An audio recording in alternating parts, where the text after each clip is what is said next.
Veer Narmad university ફરી એકવાર વિવાદમાં આવી। ખોટી સહીથી બોગસ આઈ કાર્ડ બનાવનારી એકેડમીને ફરી મંજૂરી આપવામાં આવી। ખાનગી સ્પોર્ટ્સ એકેડમીને ફરી એથ્લેટિક્સ ટ્રેકના ઉપયોગને મંજૂરી આપી। 9 મહિના પહેલા યુનિવર્સિટીના કર્મીઓની બોગસ સહીથી ટ્રેકનો ઉપયોગ કર્યો હતો। કૌભાંડીને સરકારી મિલકતના ફરી ઉપયોગની મંજૂરી મળતા વિવાદ થયો છે। યુનિવર્સિટીના કર્મચારીઓની ખોટી સહી કરી અને ટ્રેકનો ગેરકાયદે ઉપયોગ કર્યો।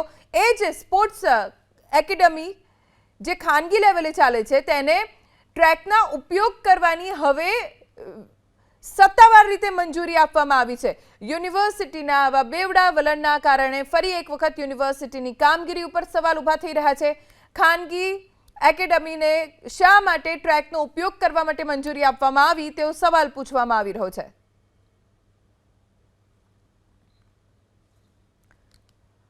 વીર નર્મદ દક્ષિણ ગુજરાત યુનિવર્સિટી જ્યાં ખોટી સહીથી બોગસ આઈ કાર્ડ બનાવનારી એકેડમીને ફરી મંજૂરી મળી છે। અમારા સંવાદદાતા ધનરાજ બાગલે પાસેથી વધુ જાણકારી પ્રાપ્ત કરીશું। ધનરાજ, આ ખાનગી એકેડમી છે કોની કે જેને ફરીથી મંજૂરી આપી, એવી એકેડમી કે જેણે ખોટી સહીથી બોગસ આઈ કાર્ડ બનાવ્યા છે?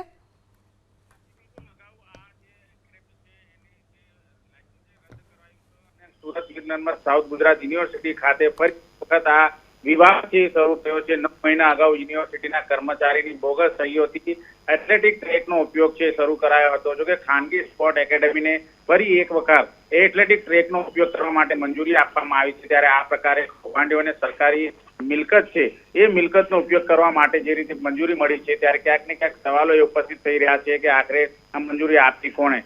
જોકે કોચે મહિનાઓ સુધી નકલી રસીદોથી ટ્રેકને અનધિકૃત ઉપયોગ કર્યો હતો।